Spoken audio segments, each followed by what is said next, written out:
All right, good morning. Welcome in. Friday, July 11th,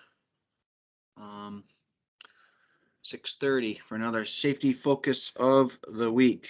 Sorry, back up here.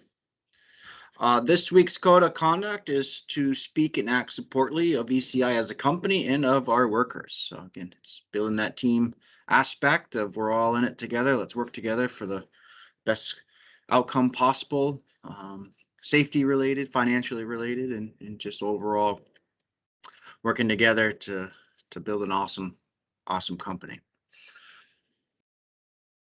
Another 7 days without a recordable injury.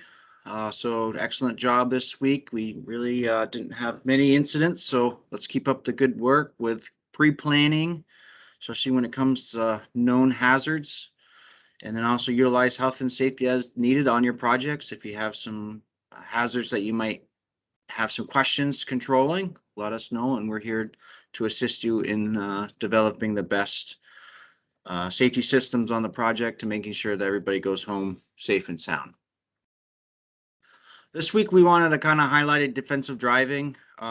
We've been seeing a little bit of an uptick on auto incidents, but also what we're seeing a lot is alerts on our GPS equipment. We're seeing a lot of not excessive speeding, but just steady speeding going roughly 10 miles over the speed limit.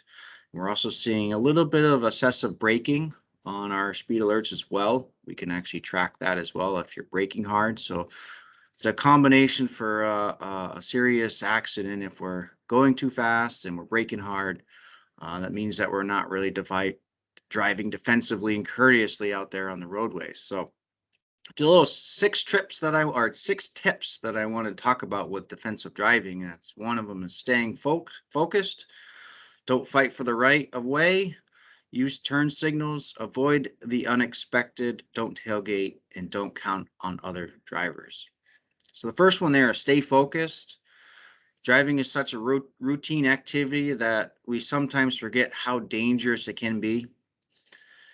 Just have one little lapse in judgment can have several even deadly consequences. So defensive driving is a set of safe driving habits that allow you to identify and avoid hazards on the road. So eyes on the road, put all the phones down, taking calls, all that stuff. Let's really focus in on driving and putting all those other distractions away until you have a designated location where you can kind of take your focus off of driving, such as pulling over, to taking those calls or dealing with a situation that's bothering you that you're not focused on driving. Don't fight for the right of way. If you know that you have the right of way in an emerging lane or intersection, but the other driver disagrees, just let them go. You don't need to prove a point. That's just going to put yourself in harm's way. Even if it's frustrating, it's better to lose a few seconds on your commute than get into an accident and then you're losing hours. So again, just try to think of just driving, looking at probability and is it worth it? Third one is just using turn signals, something simple as it's a good way to communicate out there on the roadway. So it might seem like a semi insignificant aspect of driving, but using your signals as a highly effective way to avoid collisions. It's kind of goes back to how we're controlling our hazards and pre-planning, and the same thing using those turn signals. You're pre-planning how you're operating your vehicle. In fact, researchers have found that neglecting to use turn signals causes more auto accidents than distracted driving.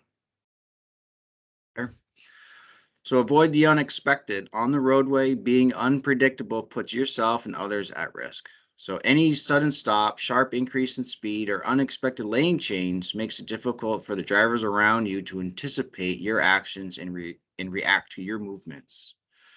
So again, it's kind of creating your own bubble and utilizing good turn signals and rate of speed and how you're operating that equipment smoothly can avoid a lot of accidents out there in the roadway. Second to last is don't tailgate. The NHTSA estimates that rear end collisions account for approximately 23% of all car accidents. So many of these accidents could be avoided if drivers followed the 3-second rule, which recommend drivers stay at least 3 seconds behind the other vehicle. So if you're tailgating, you're going at a high rate of speed and you're distractive, that is the ingredients for an accident. So those are the three things that we really want to try to avoid. And lastly is don't count on the other drivers. On the roadway, being unpredictable puts yourself and others at risk. So any stop, sharp increase in speed, or unexpected lane change makes it difficult for other drivers around you to anticipate your actions and react to your movements. So that's kind of the last one, is just try to really create your own bubble out there. Take the time, focus on driving. We do a lot of driving here at ECI, and I'm sure everybody drives on their own time as well. So it's very important that you take the time to really focus in on your driving habits. Try to look inward and on your behaviors behind the steering wheel, and try to use these six tips moving forward to making sure that we're continuing operating our motor vehicles in a safe manner. That's all I have, Ken. I'll pass it over to you for the rest of the this morning's topic.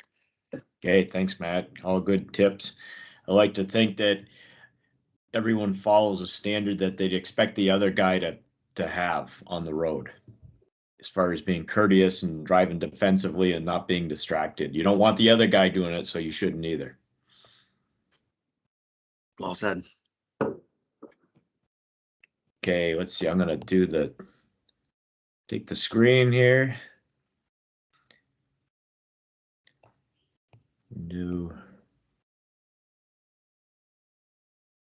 Oops, let's see. Try this one. Yes, I got the right one, right? Do you see it? Yes, we do. Okay. So no new announcements this week. We're just carrying the same one where we have new administrative office hours, 8 to 5, starting last week. And the primary care wellness program, there's a link here, which I encourage you to tap that link and get more informed if you're not already. Maybe next week we'll have a more, another comprehensive discussion on it.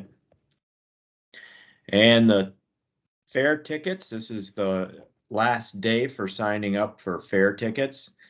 Each employee gets a pair of tickets if they sign up, and you need to check with Sarah Wallen. For weather outlook, we're not really too bad. A little bit of showers, not anything hot, no extreme conditions, which is good. COVID policies, I see that we're now up to 82.9% vaccinated, which is great, and keeping us in Vermont rolling in a very, relaxed condition, which we all want. And for this week, we're highlighting various HDD and HAB projects. HDD means the horizontal directional drilling. HAB is horizontal auger bore. So our trenchless technology crews have been hard at work all season on various projects, including Williston Road Industrial Ave, Consolidated Communications, Burlington Kelcom, drainage line for Velco at Irisburg Substation, force main sewers for the U-Haul project, and various other water, sewer, power, and communication line projects. In this first photo, we can see the new little JT10 drill doing its thing. I believe this was Montpelier. This was out near the shop on Route 2. The guys are drilling from above down into the Muddy Brook Basin. I think this is U-Haul over on Wilson Road. This, I believe, is the Irisburg. We're on now. We're just finishing up there. Actually, this is Irisburg, and you can see they're making a connection with a electrofusion coupling on the PVC pipe.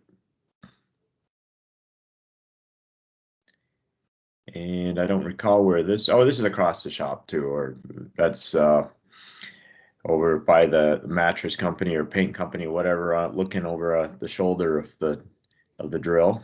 So that's right on Route 2 by the wood, what is it? Mont Wholesale, which is the wood company, the lumber wholesale company. This is an auger bore. This was in New York State. Welding going on for that auger bore. And there's a sight you always like to see is coming out the other side.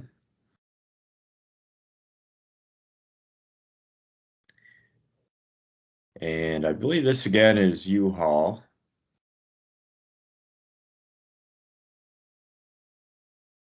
And U-Haul earlier in the season. Looks a little cooler out then with blankets on the ground. It's hard to imagine blankets on the ground right now. And then this is Windsor, Vermont, which we were down in this week. Little fusion going on there.